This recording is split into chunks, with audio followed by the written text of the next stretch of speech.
Muito bom. Como está? Boa tarde. Boa tarde, isto estava a ser cómico, porque eu própria não sou muito pró nisto, então já me devia ter lembrado que eu é que tinha que fazer logo o convite. Elizabeth, peço desculpa. Não, então, fantástico, estamos juntos e juntas, está muito bom, muito bom. Muito obrigada, Maria. Acho que não falhámos muito, com 15:02, por isso é que eu me antecipei, porque sabia que ia precisar destes minutos. Então, Elizabeth, eu estava à sua espera para poder contextualizar um bocadinho aqui a nossa conversa. Portanto, que está a acontecer também graças à Alice Frade, não é? Que possibilitou este encontro virtual. A Alice Frade, que é antropóloga e também diretora executiva da PND Factor, que é uma associação para a cooperação sobre população e desenvolvimento. E foi a Alice Frade, então, que nos pôs em contacto. Introduzir um bocadinho a Elizabeth aqui para o resto das pessoas. Portanto, é formadora, e corrija-me se falhar em alguma coisa, é formadora em violência doméstica e de género, acumula experiência na área da prevenção e sensibilização em contexto escolar, intervenção com mulheres vítimas de violência doméstica e violência de género em contexto de casa de abrigo e de centro de entendimento. Intervém também na área da promoção e proteção dos direitos das crianças. Atualmente é presidente da direção da FEM, Feministas em Movimento, associação que nasceu no verão passado, em 2019, e muito obrigada. Obrigada também à Alice, que tem feito um trabalho fantástico, a sua organização e toda a sua história, muito também com áreas como a mutilação genital feminina, os casamentos infantis e precoces, algo que são temas muito atuais e que nunca... Mas parecem realidades distantes, mas que existem ainda. Distantes, também bem próximos, os estudos que também temos, também com alguma prevalência em Portugal, e hoje o mundo é um mundo sem fronteiras. Aliás, aquilo que vivemos hoje e aquilo que também nos convida a estar aqui hoje, olhando também para esta questão do Covid e das questões da violência, são bem um exemplo deste mundo sem fronteiras. Sem dúvida, sem dúvida. Hoje em dia, se havia quem tivesse essa dúvida, espero que tenha deixado de o ter, porque realmente não existe essa realidade. Também nós sem fronteiras na colaboração, na ajuda que precisamos, não só naquilo que são problemas, mas também naquilo que vamos ter com grandes desafios, com as populações migrantes, com as questões da economia, do desenvolvimento sustentável. Portanto, neste mundo que é global, nós precisamos de todos e de todas e de todo o mundo olhar. Sim, as questões dos refugiados é muito complexo, não é? É tudo muito, muito, muito sensível. E nós sabemos, e isto está na página da vossa associação, da FEM, Feministas em Movimento, diz: sabemos que há violência de género e racial, existe. E se existe é porque não há igualdade. E se não há igualdade é porque a sociedade se estrutura sobre o sistema patriarcal há séculos. Uma sociedade que vê homens e mulheres como desiguais e atribui a uns, ainda que de forma subliminar, poder sobre as outras, não é igualitária, não reconhece direitos humanos a todas as pessoas. Portanto, a realidade mostra que as mulheres continuam a ser a parte mais discriminada na maioria das sociedades contemporâneas, nem sempre de forma independente da etnia, origem geográfica, diversidade funcional, aparência, classe social, orientação sexual, idade, etc. E, através dessas características individuais e sociais, impõem-se critérios de discriminação profissional, política e social. Portanto, uma coisa que eu também, enquanto figura pública, porque sou atriz, não é? Primeiro, mas sou também cidadã e como sei que tenho um alcance maior, há uns anos para cá que me tenho vindo a associar a algumas causas, entre elas a igualdade de género,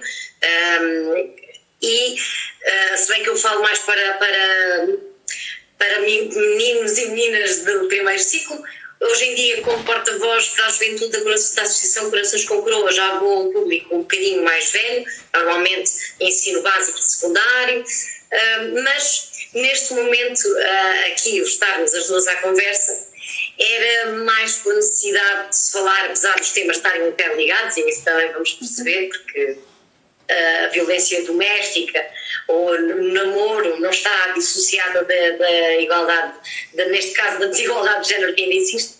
Mas então eu pedia um bocadinho o quê? Nesta situação de quarentena, realmente assusta-me, porque penso que se famílias que são funcionais estão a passar por algumas dificuldades, imagina um ambiente que não seja naturalmente muito saudável, porque realmente estamos aqui a ter que lidar uns com os outros e com os sentimentos e emoções de cada pessoa dentro das quatro paredes. Elizabeth, o que é que se tem sentido? Há mais gente a fazer as queixas devidas ou, pelo contrário, está a ser um impedimento para muita gente se manifestar? Bom, os dados que nós temos deste período é que estão a chegar menos pessoas aos serviços e também existe um decréscimo acentuado das denúncias pelo crime de violência doméstica. No crime de violência doméstica nós temos a violência contra os idosos, a violência no namoro, violência contra as crianças e violência contra a grande parte da população que é afetada por ela, que são adultos, e dentro dos adultos as questões da violência contra as mulheres são efetivamente a grande fatia desta tipologia de crime e de vitimação. Pois, nos idosos, nós não temos... Diga. Que falou, peço desculpa, na violência sobre os idosos também é importante, de facto. O que é que nós sabemos? Nós em Portugal temos 2 grandes estudos de prevalência, mediados por uma década entre eles. E estes estudos são estudos científicos da Universidade Nova de Lisboa, da Faculdade de Ciências Sociais e Humanas e do Observatório de Violência e Género. O que nos dão é que nós temos uma prevalência muito grande da violência doméstica e da violência doméstica contra as mulheres. Sabemos que a intimidade é o espaço onde a maior parte da violência ocorre e que a casa é o espaço de primazia dessa violência. Ora, se nós temos estes dados, também outro dado que nós temos é o número de denúncias, ou seja, a incidência deste crime, o número de denúncias que a todos os anos chegam às polícias, e temos uma manutenção, uma constância nestes dados. Nós não temos nada em Portugal que nos diga que temos violência, e portanto não há aqui algo mágico que de um mês para o outro fez com que a violência diminuísse. Pois estava aqui alguém a comentar.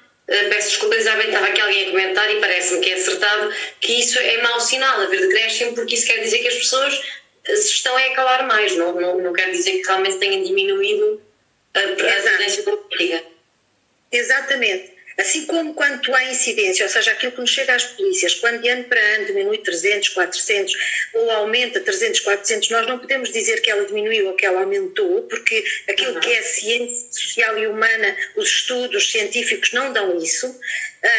Também aqui o que nós sabemos é que nós temos uma constância nesta tipologia de vitimação e que se nós temos uma diminuição drástica de número de pessoas a chegarem às organizações não governamentais de apoio a vítimas, assim como às polícias, é que estas pessoas estão mais coartadas na sua liberdade e com menos capacidade de reagir e de pedir ajuda.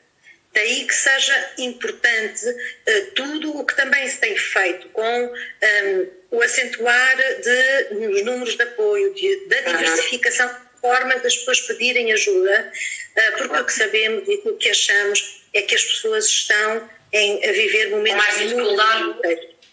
Então, claro, este é um período que, para todas e todos nós, grande ansiedade, o medo, este confinamento social que nós nunca tínhamos vivido. É algo de muito novo para todos e todas nós.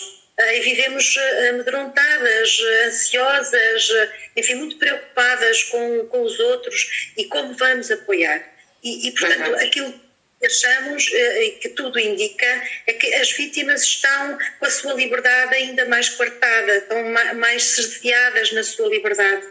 Estão a viver 24 sobre 24 horas com agressores, indivíduos que as controlam e que exercem poder e controle 24 sobre 24, e a sua estratégia de proteção e de autoproteção é não pedir ajuda. Como é que se pode então tentar combater isto? Porque eu já vi, portanto, agora há várias linhas de apoio e uma delas é uma SMS, ou seja, não exige que a pessoa fale, basta mandar uma mensagem para o 3060. ao telefone, aí sim já é uma chamada que é 800-202-148, e ainda temos a possibilidade do e-mail, quer seja violência.covid@sig.gov.pt ou o da PSP, que é violência-doméstica@psp.pt. E agora ouvi, e até coloquei nas minhas stories hoje, que existe uma opção na farmácia, que é quase um código, que é pedir a máscara agora 19, máscara 19. Portanto, há formas no supermercado também da pessoa se poder exprimir sem ser diretamente, mas poder dar o alerta dessa situação. Bom, nós precisamos de diversificar as estratégias de informação e de abertura, de facilitação de que as vítimas cheguem à ajuda de que necessitam. Portanto, aquilo que sabemos é que a ajuda é sempre necessária e que a violência nos transporta para universos de grande isolamento também e de muito medo, grande insegurança. E há também aqui um medo acrescido, que é, se eu pedir ajuda e for descoberta neste pedido de ajuda, ou descoberto neste pedido de ajuda, ficarei em maior perigo. Sabemos também, e aí também a ciência nos diz que, por vezes, o momento de apresentação da denúncia, do pedido de apoio, pode traduzir para a vítima um aumento do risco. Não é uma determinante, mas há um risco acrescido e os estudos também nos indicam. Por isso mesmo, temos que diversificar e estar todos e todas preparadas para, quando isso acontecer, agarrarmos a situação e podermos prestar o apoio que é necessário. Daí essa necessidade de diversificar. O governo português fez efetivamente essa diversidade de alternativas, o que foi muito, muito importante. Por outro lado, esta última questão que referiu, a Máscara 19, é uma iniciativa que se iniciou em França e de forma massiva, e a Assembleia Feminista de Lisboa teve também esta ideia de colocar esta forma de divulgação de pedido de ajuda em Portugal. É algo que não está massificado, como, por exemplo, aconteceu em França ou até em Espanha. É uma iniciativa de uma organização e estarão nas farmácias que tiverem o cartaz, portanto não estão em todas as farmácias, estão farmácias que aderirão e que aderiram, e essas farmácias têm esse cartaz na porta, e portanto estão identificadas, nas vitrines, está identificada a farmácia que aderiu a esta campanha de sensibilização e de apoio promovida pela Assembleia Feminista de Lisboa. E os outros, por exemplo, um banco ou um supermercado, à partida não terão essa possibilidade de fazer essa ponte? Estão a ser também feitos os contactos com os supermercados. As próprias farmácias, também o Governo está a fazer uma ligação à Associação Nacional de Farmácias, porque sabemos que são locais onde hoje em dia as pessoas com maior facilidade se... É onde é permitido deslocarmos, não é? Para as necessidades básicas. Exatamente, e por isso mesmo, nos supermercados, nas farmácias, são locais onde isto é mais fácil. Devemos também ainda aqui dizer que organizações, nomeadamente como a APAV, e o número que está, o número verde do 116006 é também um bom número de apoio, também a nível nacional, para além do que são todas as outras organizações que em Portugal já faziam atendimento e acompanhamento da vítima. Portanto, não houve, as organizações não pararam, pelo contrário, elas continuam também disponíveis, com o e-mail a funcionar, que é uma estratégia, com as suas linhas telefónicas a funcionar, e houve mesmo até um aumento de disponibilização de recursos via telefone, porque sabíamos que era a forma de mais facilmente chegar.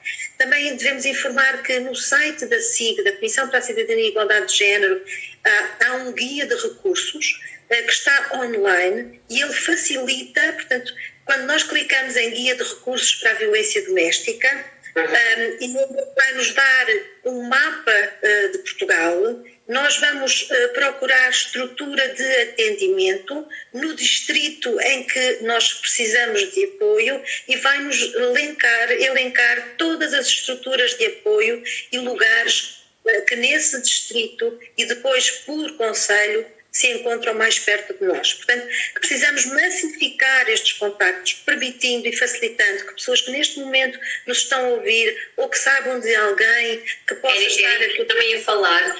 Exatamente. Eu ia falar, porque eu, por exemplo, posso estar a assistir e de repente vejo uma cena e apercebo, ou porque ouvi um barulho, ou porque fui à janela. O que é que eu faço? Qual é a melhor forma de agir, de atuar? A melhor forma de agir é, porque nós não, hoje em dia os laços de vizinhança e o encontro da vizinhança também não está muito facilitado. De qualquer forma sabemos que hoje os olhos e os ouvidos das vizinhanças são quem está mais próximo de nós. Por vezes neste momento já nem se dão as redes familiares, porque não, também é mais os vizinhos e as vizinhas, sim. Portanto, muitas famílias também separadas por esta pandemia. E, portanto, aquilo que incentivamos, e foram também campanhas nacionais, foi de que estas redes de vizinhança pudessem ser um grande apoio aqui. Portanto, quando isso acontece, é estabelecer contacto com a autoridade policial mais próxima ou pedir apoio numa destas linhas que aqui já falamos, para que possa ser pedido ajuda àquele local. O que é que nós vamos... Muitas vezes as pessoas me dizem, bom, mas eu não sei se aquilo é verdade ou não, ou se aquilo que eu ouvi conduz ou representa uma situação de violência. O que eu digo é, se não foi, ninguém levará a mal de ter a polícia à porta perguntando o que aconteceu. Até vai ficar comovido e agradada de ver que alguém se preocupou em saber o que se estava ali a passar. Se há uma situação de violência, a pessoa deverá logo dizer sou eu e eu preciso de ajuda. Sim, eu preciso de ajuda e sairá de imediato com a força policial. Se por acaso foi um barulho, mas que não foi uma situação de vitimação, a pessoa agradecerá pelo facto das polícias estarem tão atentas e terem vindo... Terem esse alerta já, esse registro. Portanto, não há aqui nenhum problema, porque às vezes as pessoas dizem, bom, mas eu não sei. É pensar que neste momento, com este isolamento, as pessoas podem realmente estar sujeitas a uma maior tensão, a maiores ansiedades. Podem existir discussões que não são violência, há conflito que não é violento. Agora, aí há uma diferença entre conflito e violência. Agora pode efetivamente estar a ocorrer uma situação de violência e essa ser a única forma da pessoa poder chegar ao apoio e sair de uma situação de perigo que está a viver. Elizabeth, peço desculpa que houve aqui uma pergunta para trás que era, quando se vai a essas farmácias que têm a parceria e se pede a máscara 19, o que é que se acontece? Se tem consciência de como é que se procede? Bom, quando estas farmácias têm aderiram a esta iniciativa da Assembleia Feminista de Lisboa, elas foram já instruídas com todos os procedimentos de apoio, como devem proceder a partir daí. E têm também a ligação a toda esta estrutura e têm os números de contacto para. Portanto, a Assembleia Feminista de Lisboa não fez isto só por fazer. Faz na sua responsabilidade enquanto coletivo feminista, preocupado também com tudo o que se está a viver e sabendo, como todos e todas nós que trabalhamos nesta área, que a violência continuou, não cessou e, pelo contrário, até deve estar a aumentar. Nós temos dados, por exemplo, de vários países do mundo. Nós temos dados, por exemplo, da China, que nos dizem que durante o período de maior confinamento as situações de violência familiar na intimidade e contra as mulheres aumentaram 3 vezes mais do que em períodos homólogos de anos anteriores.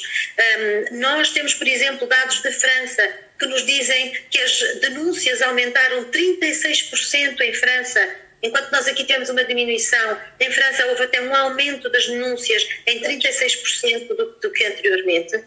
E nós temos dados de há mais tempo, por exemplo, vindos dos Estados Unidos, que em períodos de confinamento social provindo de intempéries,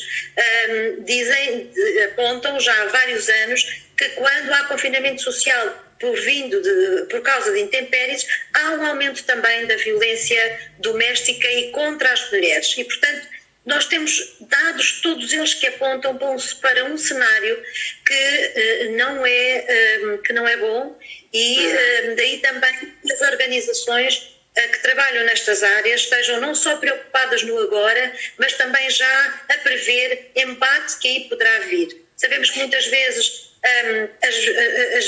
as pessoas que estão, as sobreviventes de violência, são pessoas inteligentes, conhecem bem a sua situação, conseguem ver os sinais, os alertas, e sabemos que muitas vezes não fazer nada é uma estratégia de segurança e que se estarão muitas delas a guardar para um momento em que seja possível, com maior segurança, fazê-lo. O que nós temos que dizer é, neste momento temos isto, estamos à espera e os serviços não baixaram a sua guarda, podem ter feito de forma diferente as estratégias para lá chegar, mas continuam no terreno. Mas, Elizabeth, peço desculpa, aqui há aqui uma pergunta realmente importante, que diz: é importante perceber o que é feito depois do pedido de ajuda, dado o acréscimo de risco, para que todas as vítimas possam sentir encorajadas a pedir a ajuda. Certo. E eu isso percebo de facto que seja uma questão. A partir de muitos momentos os grandes pedidos de ajuda sejam para sair. E é isto que no terreno está a acontecer. Os pedidos de ajuda que estão a chegar neste momento não são de acompanhamento de uma situação, até porque a mobilidade está reduzida, são pedidos para um acolhimento de emergência, uma saída de emergência e um acolhimento de emergência. E, portanto, o que nós sabemos é que nós dispomos em Portugal de uma rede nacional de apoio a vítimas com alojamento para a emergência. E, portanto, quando é feito este apelo, nós temos polícias também já treinados, não em quantidade como nós desejaríamos e não ainda com equipas especializadas em número como nós desejaríamos, e há ainda um longo caminho a fazer nesta área. De qualquer maneira, devemos dizer que neste momento houve também uma estratégia por parte das polícias e também por parte dos tribunais de manterem as especializações e reforçarem estas equipas de especialidade que estão no terreno. E, portanto, quando alguém pede apoio, é oferecida logo uma saída para a emergência. Portanto, não continuar a vivenciar aquela situação. E, portanto, sair. E o que vai acontecer de seguida existirá um alojamento de emergência e de seguida um encaminhamento para uma estrutura residencial, casa-abrigo, ou o encontro de outras soluções. Temos também alguns municípios que têm apartamentos de autonomia, geridos por organizações, são apartamentos... Mas há forma de ter dado a resposta a quem pedir ajuda, porque de facto o que mais receio é que as pessoas fiquem precisamente com essa sensação de que posso vir a ter que fazer esta denúncia e depois não ter uma solução, mais vale ficar calado. Ou calado. Há aqui um homem a dizer que a violência doméstica está a aumentar nos homens, só por estar mais escondido. Não acha? Bom, o que nós sabemos é que nos últimos anos, principalmente no RASI, o Relatório Anual de Segurança Interna, dá-nos um aumento da violência contra os homens. Quando falamos de violência doméstica, como referi no início, falamos de violência contra vários sujeitos e vários grupos de pessoas. E realmente a violência contra os homens e a violência doméstica contra os homens é também um grande problema em Portugal, como também no mundo. Quando eu refiro que o grosso da violência é contra as mulheres, é porque tudo indica isso, quer no RASI e naquilo que sabemos, quer também nos estudos, nos grandes estudos.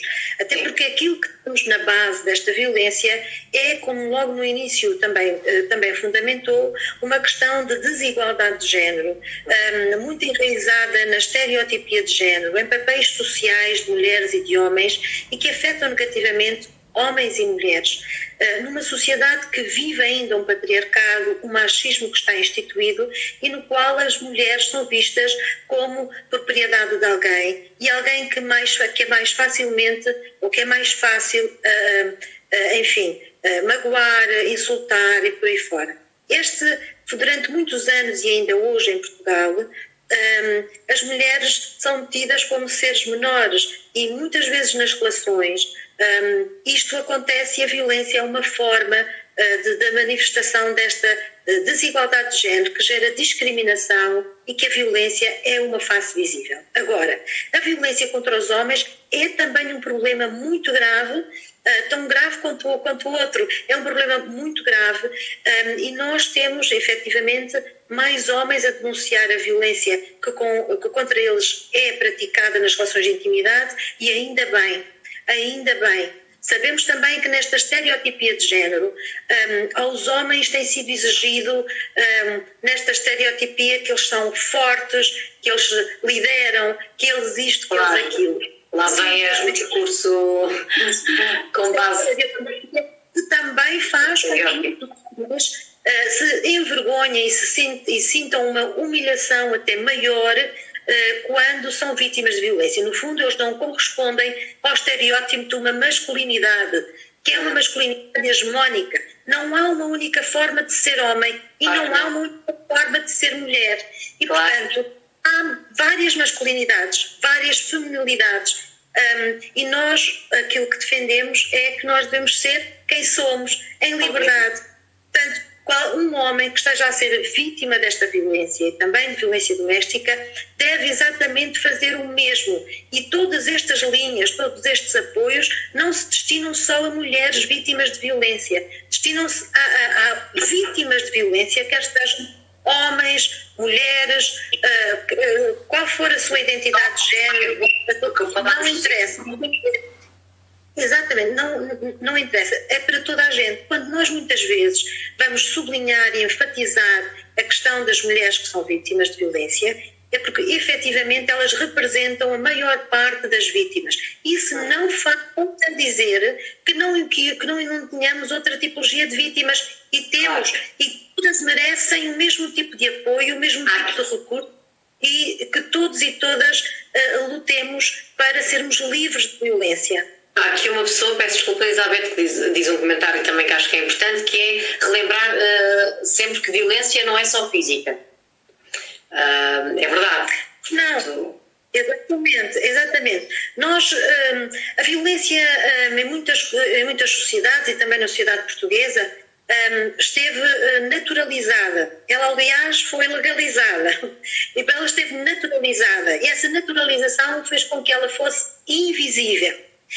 Quando ela se torna visível, ela se tornava visível, é quando nós víamos marcas físicas dessa violência.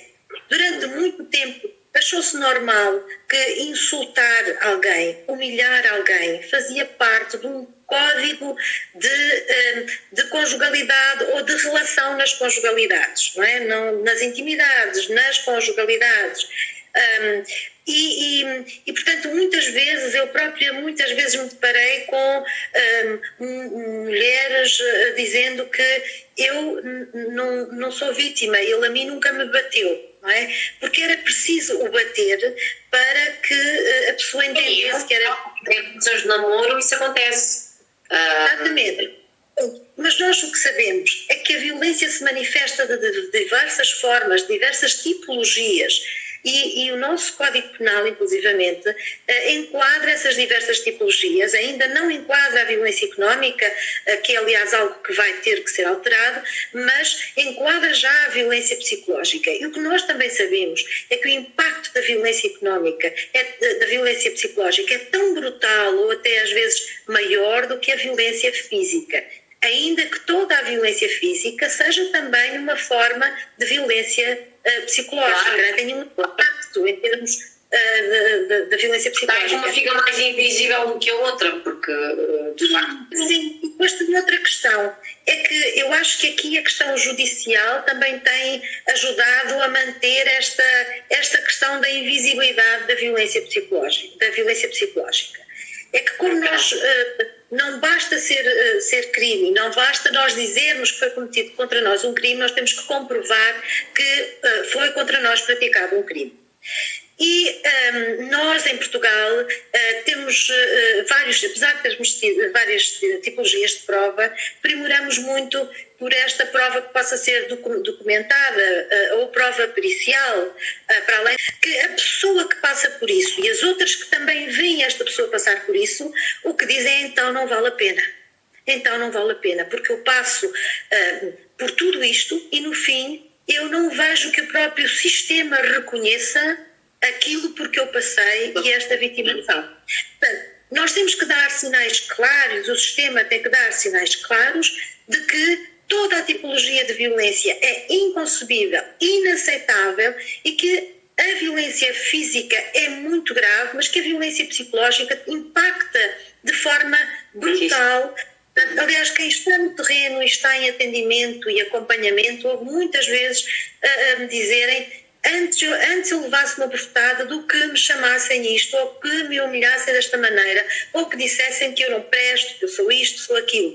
Portanto, esta violência é uma violência brutal, que destrói, que corrói, que nos vai minimizando e matando um pouco a cada dia, sem uma manifestação física.